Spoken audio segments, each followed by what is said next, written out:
The invitation. Ma Rodriguez adjusted her wire-rimmed glasses and pulled her cardigan tighter around her shoulders as she hunched over her computer screen in the marketing department of Sterling Media Group. The quarterly campaign analysis was due by end of day, and she still had hours of work ahead of her. Her desk, tucked away in the corner of the bustling office floor, was exactly where she preferred to be, invisible and productive. Sterling Media Group occupied 3 floors of a gleaming downtown skyscraper, and Emma had worked there for 18 months as a junior marketing coordinator. Despite the modest salary and long hours, she genuinely loved crafting campaigns that connected audiences with meaningful content. Every project felt like a puzzle where creativity met strategy, and Emma threw herself into each one with quiet determination. "You're going to burn a hole in that screen if you stare any harder," Victoria Kim announced, appearing at Emma's desk with 2 steaming cups of coffee. Victoria worked in the same department, but possessed everything Emma lacked: confidence, style, and an ability to command attention wherever she went. Her glossy black hair was always perfectly styled, and today she wore a bright coral blazer that made her stand out like a beacon of color in the neutral office environment. "Thanks, Vic, but I really need to finish this analysis," Emma replied, accepting the coffee gratefully. "Mr. Hayes specifically requested detailed metrics on our youth outreach campaigns." Victoria perched on the edge of Emma's desk, her expression turning curious. "Speaking of our mysterious CEO, have you ever actually seen Jonathan Hayes up close? I mean, besides those company-wide meetings where he's basically a speck on stage."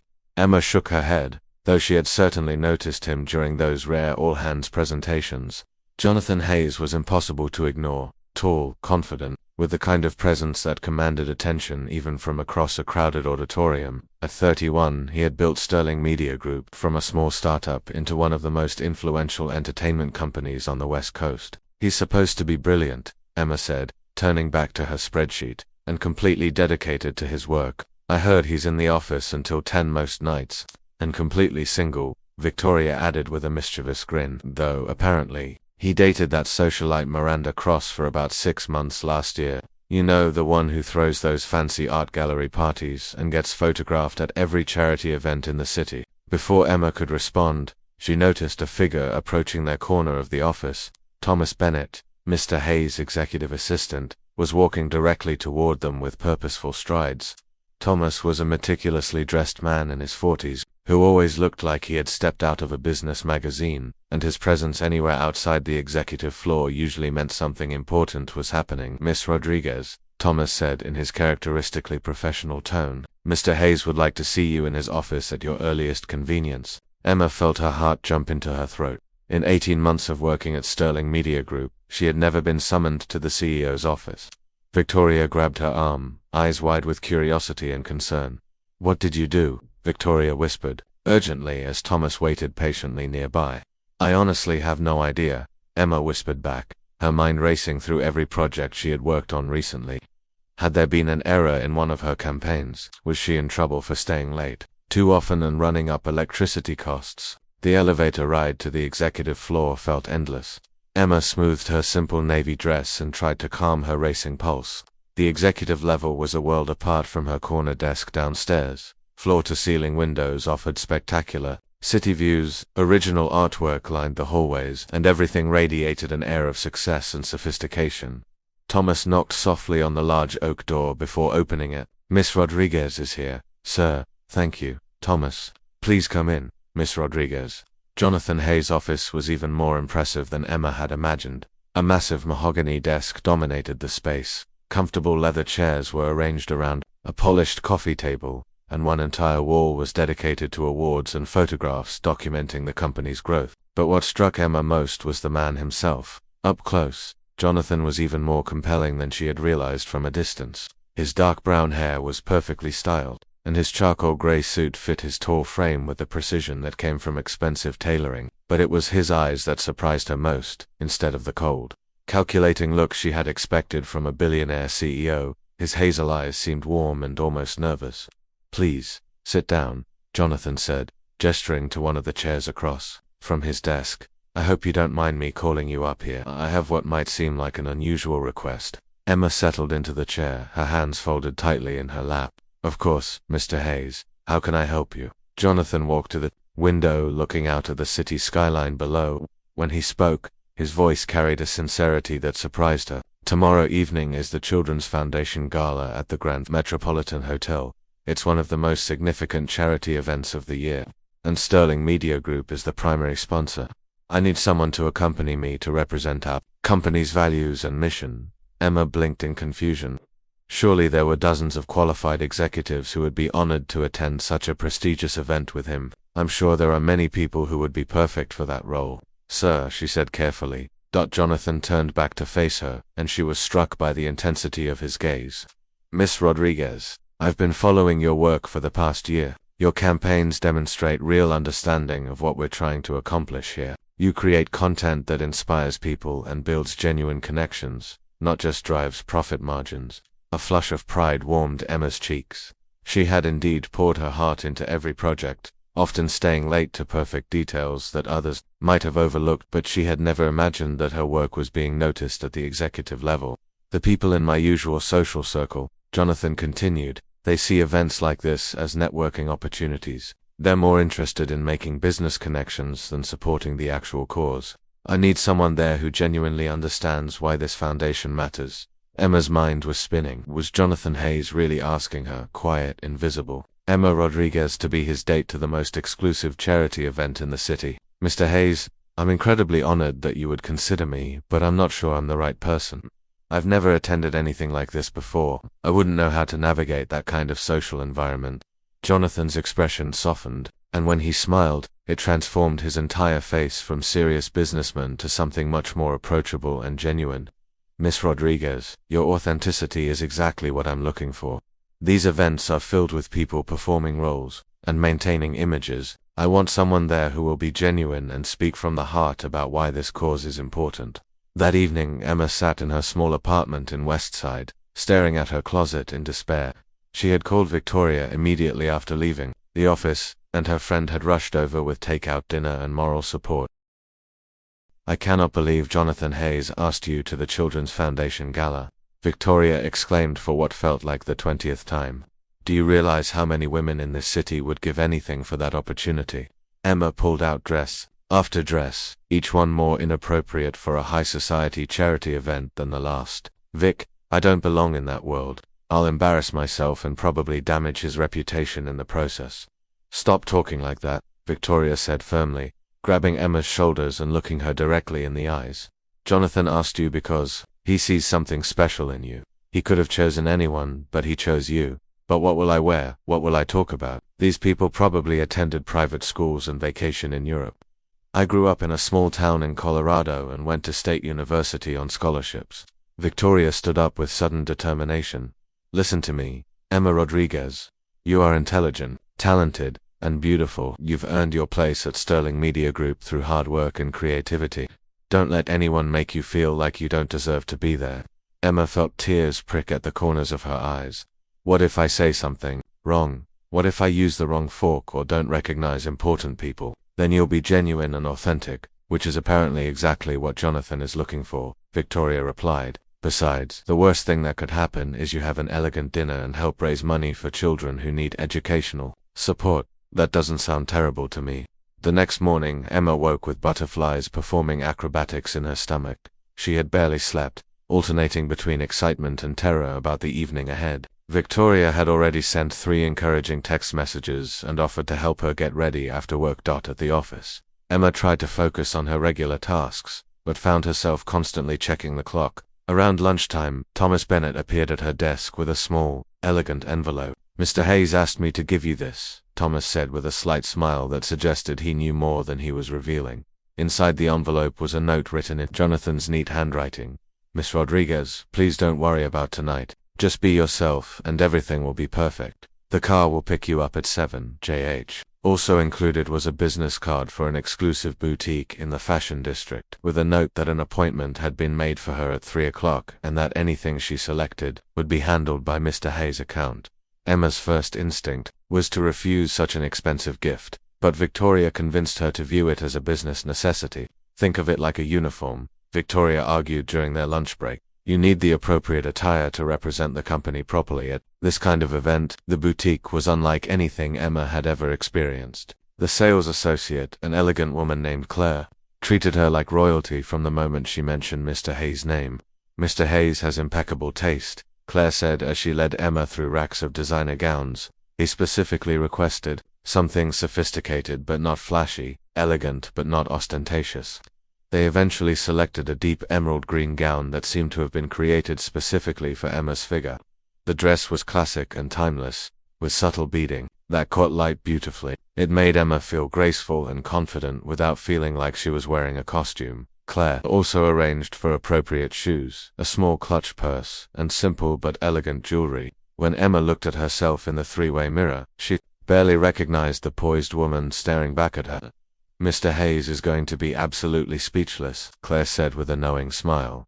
Back at her apartment, Victoria helped Emma with her hair and makeup, keeping everything natural but polished. As 7 o'clock approached, Emma felt her nerves returning with full intensity. "What if this changes everything at work?" she asked Victoria as they heard a car pull up outside her building. "What if people think I received this opportunity for inappropriate reasons? What if you have an amazing evening and help raise money for an important cause?" Victoria countered. "What if you discover that you're stronger and more capable than you ever imagined?"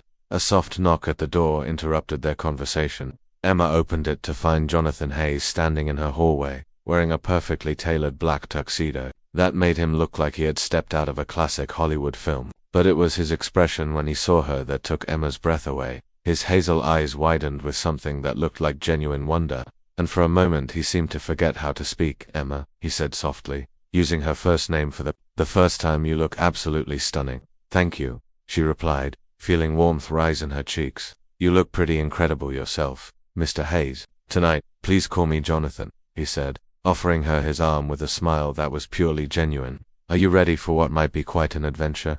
As they walked toward the waiting car, Emma realized that Victoria had been right. Whatever happened tonight, she was going to face it as herself, with authenticity and grace. And maybe, just maybe, that would be enough. The transformation, the sleek black car glided through the evening traffic toward the Grand Metropolitan Hotel, where the Children's Foundation Gala was being held. Inside the luxurious vehicle, Emma tried to steady her breathing while Jonathan reviewed the evening's program on his tablet. "The cocktail reception begins at 7:30, Jonathan explained, his voice gentle and reassuring. "We'll have about an hour to mingle before dinner starts. The foundation director, Isabella Grant, will want to thank you personally for Sterling Media Group's sponsorship." Emma nodded, smoothing the emerald fabric of her gown.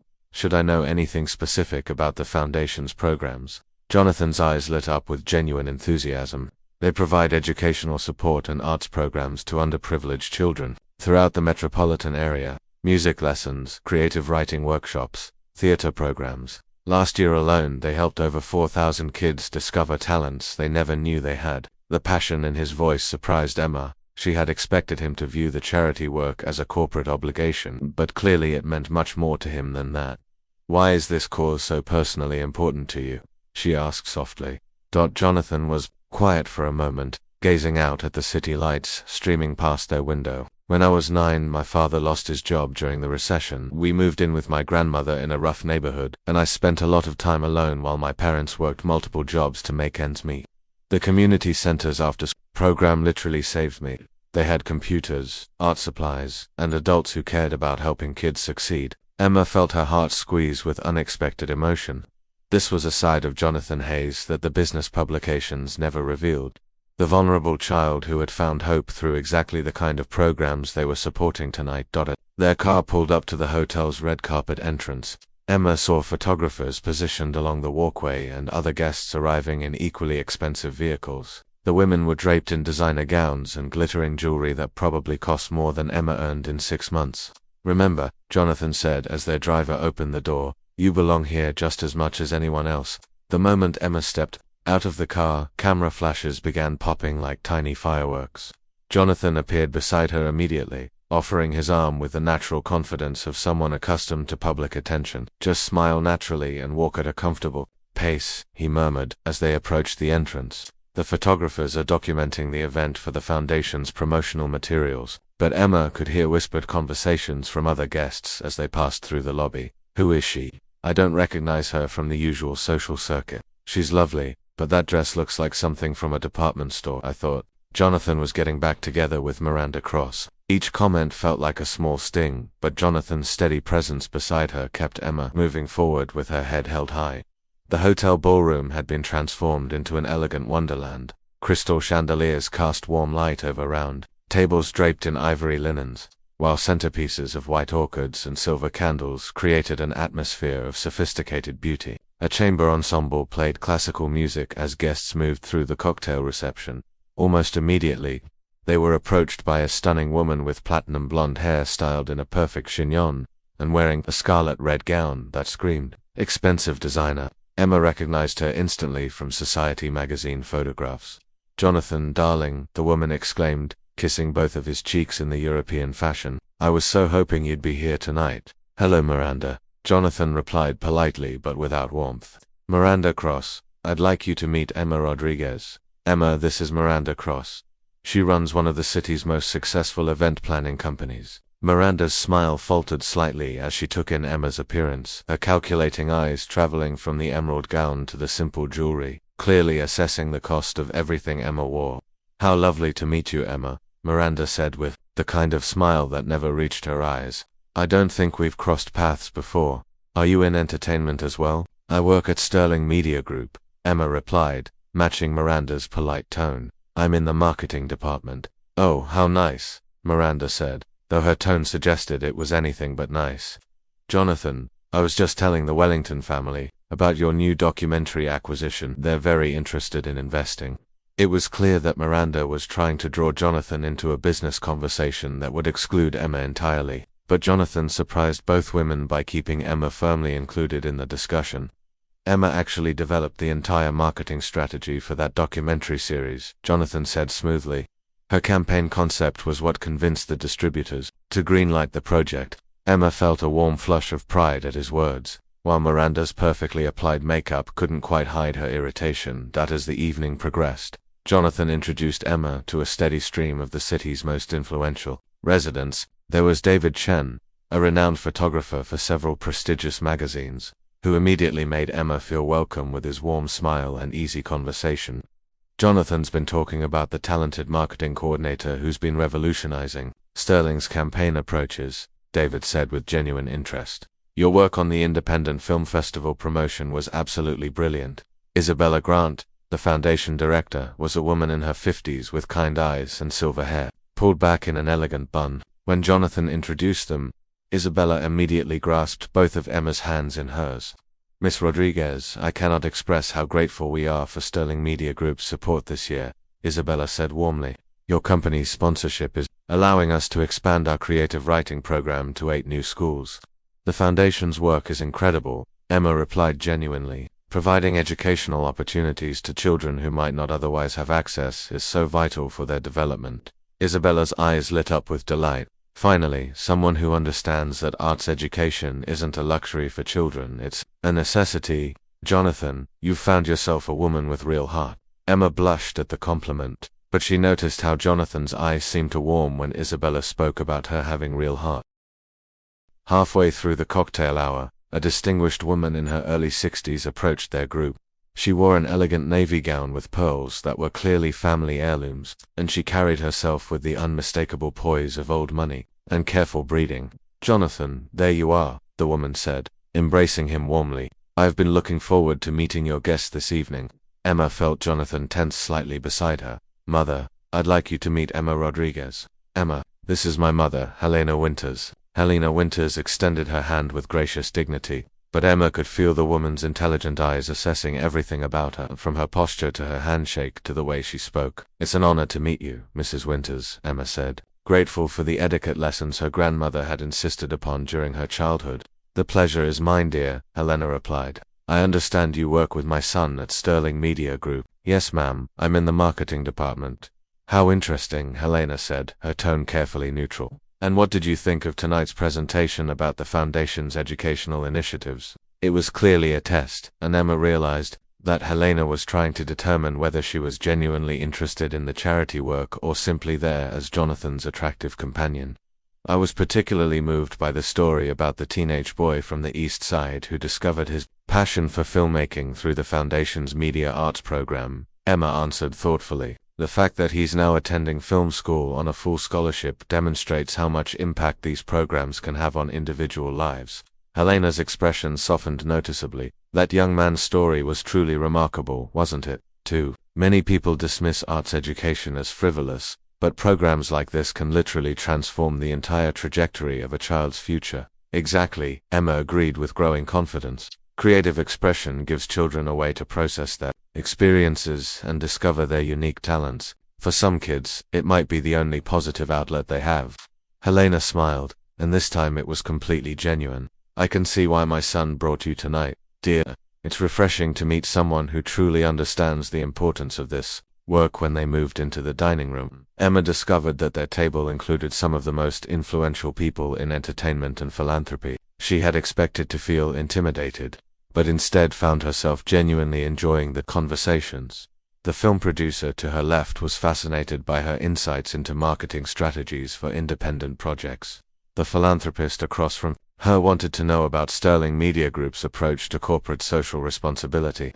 Miss Rodriguez, said the renowned theater director seated next to Jonathan, your boss tells me you developed the campaign for Voices of Change, was masterful work. The way you positioned it as both entertainment and social commentary was absolutely brilliant. During the foundation's presentation, Emma watched Jonathan's face as they showed a video featuring children participating in various educational programs. His expression revealed the deep satisfaction he derived from using his success to help others, and she felt a surge of admiration for this man she was beginning to see in an entirely new light. When Isabella Grant took the podium to thank the evening's sponsors, she gave special recognition to Sterling Media Group. This year's expansion of our programs wouldn't have been possible without the generous support of Sterling Media Group, Isabella announced. But more than their financial contribution, we're grateful for their genuine understanding of our mission, and their commitment to making quality education accessible to every child in our community. The applause was sustained and heartfelt,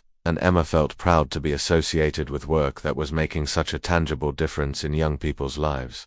After dinner, as the orchestra began playing music for dancing, Jonathan stood and offered Emma his hand. Would you honor me with a dance? The question felt both natural and momentous as they moved onto the dance floor. Other couples swayed around them, but Emma felt like they existed in their own private world of soft music and infinite possibility. You've been absolutely incredible tonight, Jonathan said as they moved together with surprising grace. Watching you handle every conversation with intelligence and genuine compassion has been remarkable. Thank you for including me, Emma replied, acutely aware of his hand on her waist and the warmth of his touch. This evening has shown me a side of your work that I never fully understood before. Seeing the actual impact on these children's lives makes everything feel more meaningful. That's exactly how I hoped you'd feel, Jonathan said, his voice soft and sincere. You bring that perspective to everything you do, Emma. It's one of the things I value most about you. As the song continued, Emma became aware that they had attracted attention from other guests. Some watched with curious approval, while others, particularly Miranda Cross and her circle, observed with obvious disapproval. We're being watched, she murmured. Let them watch, Jonathan replied, his eyes never leaving hers. I'm exactly where I want to be, with exactly the person I want to be here with. The intensity in his voice made Emma's heart skip, and she realized that something fundamental had shifted between them during the course of the evening. This was no longer just a professional arrangement or a charitable obligation. Something real and profound was developing, whether they were ready for it or not. As the evening wound down, Jonathan and Emma found themselves on the hotel's terrace, looking out over the glittering lights of the city below. The night air was cool and fresh, a welcome relief from the crowded ballroom. I owe you an apology, Jonathan said suddenly, turning to face her. For what? Emma asked, surprised. For assuming you might not be comfortable in this environment. For worrying that you might not know how to handle yourself among these people. He ran a hand through his dark hair, a gesture she was beginning to recognize as his tell when he was nervous. You were magnificent tonight. You belonged in that room more than half the people who were born into this world. Emma felt her cheeks warm at his praise. I almost didn't come. I was terrified that I would embarrass you or say something inappropriate. You could never embarrass me, Jonathan said firmly. Tonight, watching you connect with people not because of who they were or what they could do for you, but because you were genuinely interested in their work and their passions, I realized something important. What? Emma asked, her voice barely above a whisper. I realized that I've been surrounding myself with the wrong people for too long. People who see everything as a transaction, who measure worth by bank accounts and social connections. He stepped closer to her, close enough that she could see the sincerity in his hazel eyes. You see people for who they really are. You care about things that truly matter. You make me want to be better than I am.